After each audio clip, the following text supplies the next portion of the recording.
अब बहुत सारे लोग शब्दों में कई बार उलझ जाते हैं।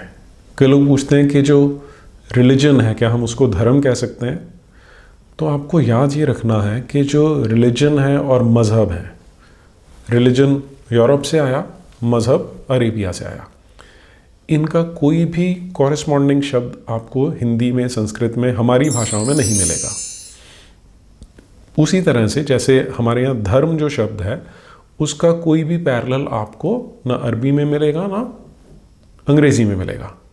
हम कन्वीनियंस के लिए इनको ट्रांसलेशन में यूज़ तो कर लेते हैं, लेकिन उनका नुकसान कितना होता है उसको आप ऐसे समझ के देखिए कि अगर आप रिलीजन की डेफिनेशन पे जाएंगे तो रिलीजन को जो डिक्शनरी में डिफाइन किया जाता है, the belief in and worship of a super human controlling power, specially a personal God और गॉड्स।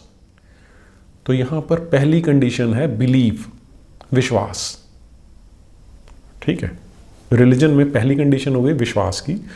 दूसरी चीज़ हो गई सुपर ह्यूमन कंट्रोलिंग पावर, के एक ऐसी शक्ति जो नियंत्रण करती है, नियंत्रित करती है, और वो सुपर ह्यूमन है। वो पर्सनल गॉड भी हो सकता है या एक से ज़्यादा गॉड्स हो सकते हैं। पहली चीज़, कभी भी गॉड को आपने ईश्वर से कंपेयर नहीं करना, गॉड को परमात्मा से भी कंपेयर नहीं करना। वो भी, हाँ, वो भी अलग से समझ के देख लेंगे, लेकिन अभी आप इतना समझिए कि हमारे यहाँ कुछ जैसे भक्ति है, भक्ति में तो आपको विश्वास करना है, लेकिन जब आप ज्ञान योग में जाते हैं, जब आप कर्म योग में जाते हैं, तो वहाँ पर आपको विश्वास या वहाँ पर विश्वास से शुरू नहीं करना है। हमारे यहाँ तो इतनी सारी पद्धतियाँ हैं कि रिलीजन की डेफिनेशन में वो फिट हो ही नहीं सकती। दूसरी डेफिनेशन देखो, an organized system of beliefs, ceremonies and rules use to worship a god और ए ग्रुप ऑफ गॉड्स। पहली चीज़, हमारा ये ऑर्गेनाइज्ड सिस्टम नहीं है। दूसरा, फिर से ऑर्गेनाइज सिस्टम ऑफ बिलीफ्स है। आप ये ध्यान रखना, ये जब बात करते हैं इंटरफेथ डिस्कशन, फेथ और बिलीफ की बात करते हैं, हमारे यहाँ इसे अंधविश्वास कहा जाता है कि किसी ने बोल दिया तो हम मान लें, ऐसा हमारे यहाँ बिल्कुल नहीं है। दूसरा, and rules used to worship. तो आप अगर कश्मीर से शुरू हो जाएंगे, जैसे जैसे स्टेट बदलेगी, और कई जगह पर तो जब एक ज़िला बदलेगा वहीं पे जो मेथड है, पूजा पद्धति है, वो चेंज हो जाती है। ना ऑर्गेनाइज्ड है, ना बिलीफ सिस्टम है, ना रूल्स हैं। वो एक सेट ऑफ रूल्स नहीं है, अलग अलग हो सकते हैं, और अगर आपके पास रूल्स नहीं है तो भी आप वैलिड है। इसलिए जो रिलीजन की डेफिनेशन है वही मजहब की भी है, इसमें धर्म कहीं फिट नहीं बैठेगा। अब जब आप धर्म की डेफिनेशन की बात करते हैं तो पहली चीज़, ये जो डेफिनेशन हम बोलते हैं किताब में से ढूंढो, ये किताब वाली कंसेप्ट भी अब्राहमिक है। हमारे यहाँ पर अपना जो आपका एक्सपीरियंस है, आपका जो अनुभव है, वो ज़्यादा मायने रखता है। लेकिन फिर भी कई जगह पर धर्म की परिभाषा दी गई है, थोड़े थोड़े वेरिएशंस हैं उनमें।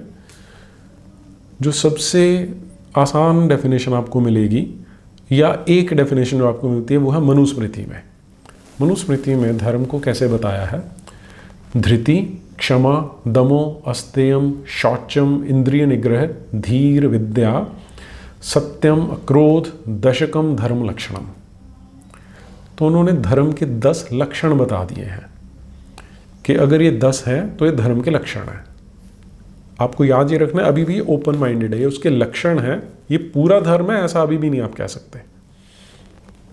आप इसको अगर एक एक करके देखेंगे तो धृति का अर्थ क्या है? हमेशा धैर्यवान होना, धैर्य रखना। तो आप इसको सोच के देखिए, मतलब धर्म को एक मेरा बताने का जो मेथड होता है कि जब मैं क्लास में जाता हूँ तो मैं बच्चों से ये पूछता हूँ कि मैं यहाँ पर आया हूँ, तो एज अ टीचर मेरा धर्म क्या है? तुम्हें पढ़ाना, तुम्हें शिक्षा देना, तुम्हें ज्ञान देना, ये मेरा धर्म है। उसमें मेरा बिलीफ सिस्टम तो कहीं आता ही नहीं, उसमें हिंदू मुस्लिम तो हो ही नहीं सकता। मेरा नाम नीरज है या मेरा नाम नरेंद्र है या मेरा नाम मनप्रीत है, उससे फ़र्क नहीं पड़ता, क्योंकि एज टीचर मेरा कुछ और धर्म है। एज स्टूडेंट आपका क्या धर्म है? आपको ज्ञान लेना है, आपको पढ़ना है, अपना जीवन पढ़ाई के लिए डेडिकेट करना है। वो एज अ स्टूडेंट आपका धर्म है। ऐसे ही जब पिता उसका धर्म अलग हो जाएगा, माता का धर्म अलग हो जाएगा, पानी का भी धर्म है। अब पानी में तो रिलीजन नहीं आ सकता। अग्नि का धर्म है जलाना, ऊष्मा देना। एनीवे, तो पहली चीज आप में धैर्य होना चाहिए, वो एक धर्म का लक्षण है। दूसरा क्षमा। अब क्षमा में सबसे ज़्यादा कन्फ्यूजन होती है कि किसे क्षमा करना है। कि कोई पाप करके आता है फिर सॉरी बोल देता है तो उसे क्षमा कर दें। आप क्षमा करें उसे जो पश्चाताप कर रहा है। जिसने पश्चाताप कर लिया उसे क्षमा कीजिए, उससे आप प्रतिशोध नहीं ले सकते। उसे क्षमा करते हैं तो वो धर्म का लक्षण है। लेकिन पाखंडी को आप क्षमा करते हैं तो वो क्षमा नहीं है। दमो, दम यानी मन को निग्रह करना, मन का निग्रह करना, मन को कंट्रोल में रखना। मन को भटकने नहीं दे रहे तो आप धर्म के मार्ग पर चल रहे हैं, ये भी धर्म का एक लक्षण है। अगला बहुत आसान है, अस्तेय, चोरी नहीं करनी, हर कोई समझ सकता है। अब इसमें फिर से आप कहीं पर रिलीजन नहीं पाएंगे। जो चोरी नहीं कर रहा, जो इन बातों में विश्वास कर रहा है, वो धार्मिक है। शौच, अब शौच का अर्थ क्या है कि आपको अपना शरीर अंदर से और बाहर से स्वच्छ रखना है, अपनी जो सोच है उसको पवित्र रखना है। मन, वचन और कर्म। तन, शरीर को आप शुचिता में विश्वास रखते हैं तो आप, वो धर्म का लक्षण आ जाएगा। वो अंदर भी है और बाहर भी है, आपके विचारों में भी है। इंद्रिय निग्रह, पहले हम मन को कंट्रोल की बात कर चुके हैं, यहां पर इंद्रियों के निग्रह की बात आ रही है कि इंद्रियों को भी कंट्रोल करके रखना है। जो फिजिकल मैनिफेस्टेशन है उसे भी आप कंट्रोल करेंगे। धी, सत्कर्मों से बुद्धि का विस्तार करना। अच्छे कर्म जब आप करते हैं, अच्छी चीज़ों की ओर चलते हैं तो आपकी बुद्धि का विस्तार होता है, उसे धी कहते हैं। अगला लक्षण है विद्या। विद्या, आप स्कूल में जाके पढ़ते हैं फिजिक्स केमिस्ट्री, वो विद्या नहीं है।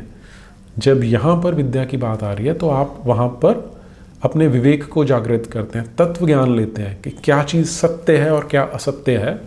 जब आप ये विवेचन करना शुरू कर देते हैं, वो विद्या है, वो आपको ग्रहण करनी है। अगला लक्षण सत्य, ये आसान है कि सच बोलना है। और ट्राई ये करनी है कि सच भी अगर आप मधुरता से बोल सकते हैं तो वो ज़्यादा अच्छी बात है, ये नहीं कि कड़वा बोलना है उसे। अक्रोध, क्रोध नहीं आना चाहिए।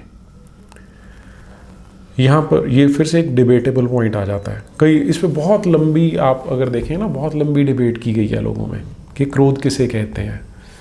क्रोध की अपनी एक यूटिलिटी है। एवोल्यूशन में हमारा एक टूल रहा है क्रोध का कि आपको एकदम से क्रोध आता है तो आप कई बार स्थिति को नियंत्रित कर लेते हैं, लेकिन यदि आप क्रोध के द्वारा नियंत्रित हो जाते हैं तो गलत है। तो क्रोध को नियंत्रण में रखना, उसे अक्रोध कहते हैं। ये 10 हैं धर्म के लक्षण। यदि ये हैं तो आप धर्म के मार्ग पर हैं, नहीं हैं तो आप धर्म के मार्ग पर नहीं चल रहे हैं।